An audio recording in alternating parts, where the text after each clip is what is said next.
So the purpose of this video is going to show you the difference in quality if you're thinking about using a iPhone 11 as your main studio camera versus using a mirrorless camera such as the Sony a6400, because there's probably a lot of people out there thinking about, oh, can I use the iPhone 11 as my main camera?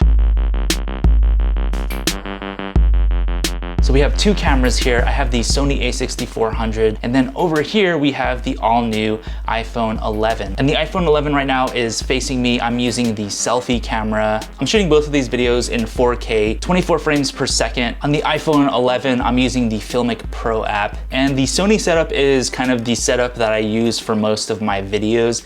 The Sigma lens that I have on there will produce this really nice bokeh. And that's kind of one of the biggest differences that you're gonna see between these two cameras. First and foremost, of course, depending on what lens you're using on your camera.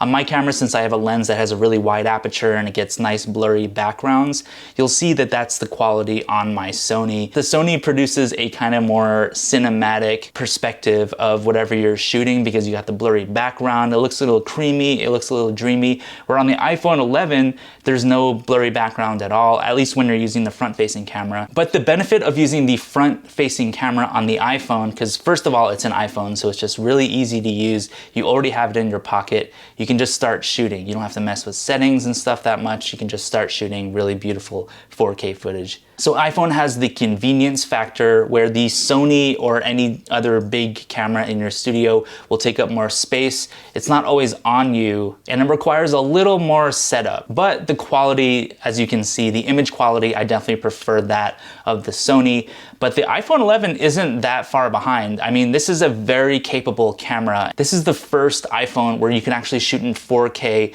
with a native resolution of 24, 30, or 60 frames per second on the front-facing selfie camera. So that's a huge deal for me. I've been waiting for that for a long time, probably longer than I should have. And you can see what the hell you're doing because you're using your front-facing camera. But I do think the Sony, because it has a much nicer lens and it has a bigger sensor, I think the Sony just looks better to me. It looks more professional than the iPhone camera. But if you weren't comparing this footage side by side, I'd actually say that the iPhone is really good too, you know? It doesn't have the blurry background that the Sony has, but the colors look really nice, especially when you use Filmic Pro or an app where you can push the sensor to its limit in terms of image quality. I'm pretty impressed with the iPhone 11 with Filmic Pro, just the front-facing camera. I mean, that looks pretty good to me. And the Sony, of course, looks really amazing and has the benefit of, you know, really great autofocus. But what's cool is also you don't have to worry about going in and out of focus with the front-facing camera because it has a pretty small aperture.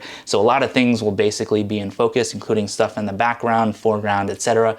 Where in the Sony, because it has a bigger sensor and I have this lens that has a really wide aperture, autofocus on it is amazing. So if I move forward and do some crazy stuff like this, it'll keep me in focus. But the Sony also takes up about maybe 10 times the amount of space than the iPhone. And again, the iPhone is always on you usually, and the Sony is only usually on me when I'm doing a shoot or if I'm in the studio doing a video like this. Okay, so we've seen what the front-facing camera on the iPhone 11 looks like. Let's switch to the better camera on the iPhone, which is actually its rear-facing wide-angle camera. Let's see what that looks like compared to the Sony. All right, so now I'm using the rear-facing camera on the iPhone 11. The rear-facing camera on the iPhone 11 has an aperture of f1.8, and right now I'm actually using an f2.0 aperture on my Sony a6400. But because the sensor on the Sony is so much bigger, even with a slightly smaller aperture on the Sony, you're gonna see more blurry background than on the iPhone. But just checking out the iPhone footage on the Filmic Remote app on my other phone,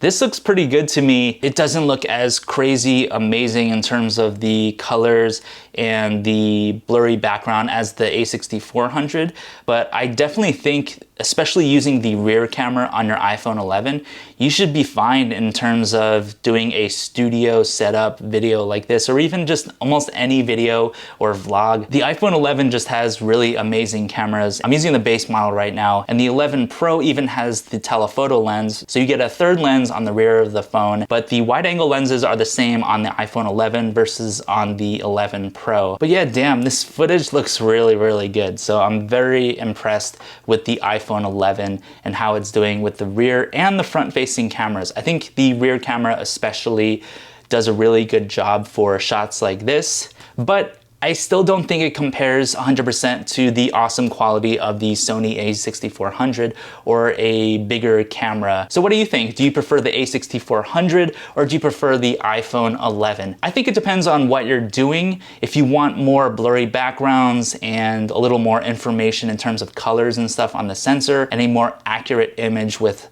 not a lot of software doing some auto HDR kind of stuff, then I would definitely say go with a camera like the a6400. But if you love the quality of the iPhone 11 and of course the convenience of having a phone on you at all times that's super easy to set up and just start shooting, then I think the iPhone 11 is definitely a pro looking camera. Even the version of it that's not the pro model, I think it looks fantastic. You're seeing it right now. So let me know in the comments which of these two videos you prefer. And if you want me to test anything else about the iPhone 11 or the a6400, leave a comment. I will see you all in the comment section. It's a cool place to hang out, I hear. Smash the like button, subscribe if you're not already. Add me on Instagram at B3NAQUA.